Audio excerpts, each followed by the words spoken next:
So we're in a classic co-op called the Haywarden in DC. You're looking down a hallway through about half of it, but it extends quite a bit farther. Here's the dining room, which is now open to the kitchen. The kitchen's been renovated. The Haywarden has several interesting things about it as a building and a cooperative, and it also has a lot of history.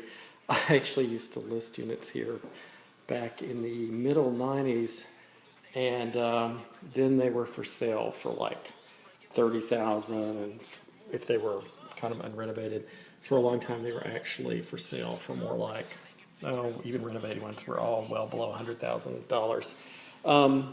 They are all around 1,300 or 1,400 square feet. One on the top floor is slightly bigger because it incorporates part of the common element hallway, and I see they've actually semi-privatized the common element hallways here so that there's some private area that two units together share, like this unit and an adjacent one share a piece of the hallway that's on the other side of a door. There's a sister building next door that's been turned into a condo. This one's a co-op, and they have a kind of communal yard. I'm sure the property line goes right to the middle, but they have a big yard with older trees in the middle. Very few people here have installed central air, although washer dryers and dishwashers and modern kitchens are now possible, along with the possibly historic original fireplace. Certainly original somewhere. Somebody might have bought this at one of the kind of recycling stores along here. One's called Goode. Anyway, you see it has the original hardwood floors that you can tell are actually quite ancient. It has the original transoms combined with modern light fixtures. So the interesting things about the Haywarden, one more minor interesting thing about it is that it is in a coffee table book by a DC area architect called James Goode, and the book is called Best Addresses, and it has a whole chapter, and that's because the common areas in the facade of the building have some points of architectural interest. You'll see that one of the things you get when you buy an older co-op is you get the original clawfoot tub. Even if it's not the one that was originally here, somebody might have added it back in later, but the same point. You get these incredibly long hallways so that the bathrooms become sort of private. This is a funny feature.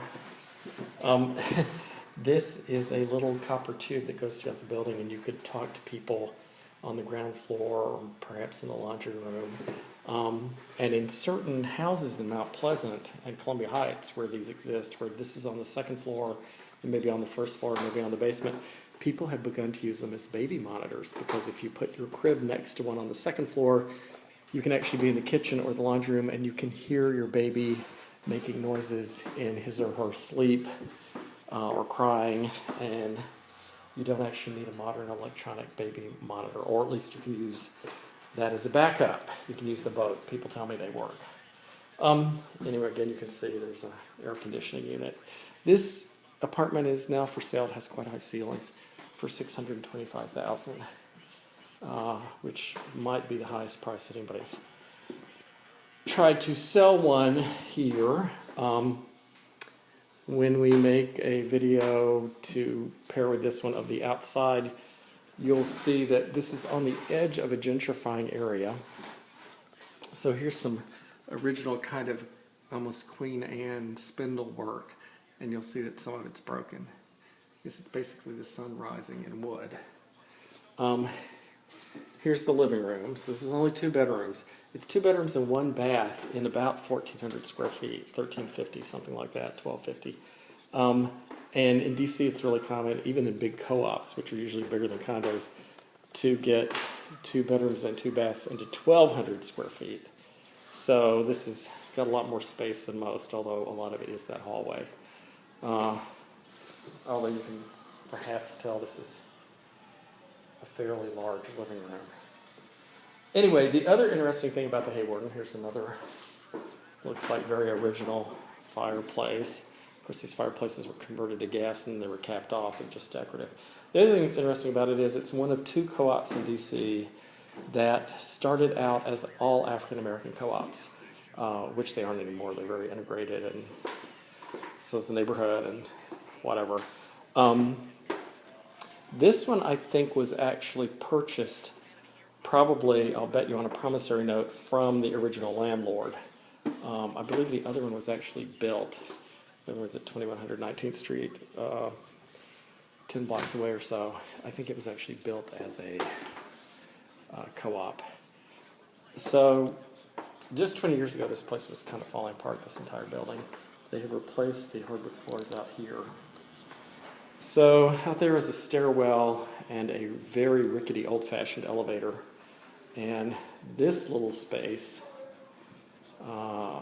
is now, it's part of the co-op, it's a common element. But what they think they've done is they've defined their rules. So this is like a kind of salon or parlor that's just for these 2 units. I guess they could even put their old paperback books out here and store other things that, you know, aren't valuable and somebody could steal. Could just become storage. Anyway, this building has 4 units on the floor. So there are 2 here at the front of the building, and there are 2 at the back. They're all about the same size. The one in the back have their own little private balconies. Anyway, I think they've capped off parts of the common area hallway with these fire doors, and they've made, for both of these already pretty spacious 1,300 or 1,400 square foot units, they've made them essentially have this kind of shared lobby foyer storage area and shared sitting room, waiting room that's shared by the 2 units, which of course they don't need because they already have so much space. But I guess you could have a big party together with your neighbors, and you could take over that piece and have people spilling out and running back and forth. Anyway, we'll do a video of the outside of the building too. The outside of the building is interesting. This building doesn't have parking. Of course, all the new loft-style condos around it do. In those units, if they built something this size anywhere near here, even on this block, a block away, if they built something this size, it would have parking and it would have central air, but it would also probably be $200,000 or $300,000 more than this. Of course, it also, they might work in, if it was on the top, I'm sure they'd work in a roof deck, they'd work in other features, but it'd be much more expensive given the space. Not that this is inexpensive, but it would be much more expensive. It would look a little less creaky, but it also might not have some of these interesting features. Across the street from this building is an entire block, the southern side of the block. The entire block is, this side is a condo there that's just converted, a condo that's about to be converted or is being converted out of a telephone switching building, and then a few other townhouse style Victorians converted to condos, or Victorians that are just renovated Victorians. But on this southern side of the street, and you'll see this in the other video, are a row of buildings that are privately owned. They belong to a company that I think is from Connecticut, and it also owns some expensive rental housing on Connecticut Avenue near National Zoo. But on this block, it owns a bunch of privately rented housing. It's all Section 8. It's all completely full of low-income Section 8 tenants.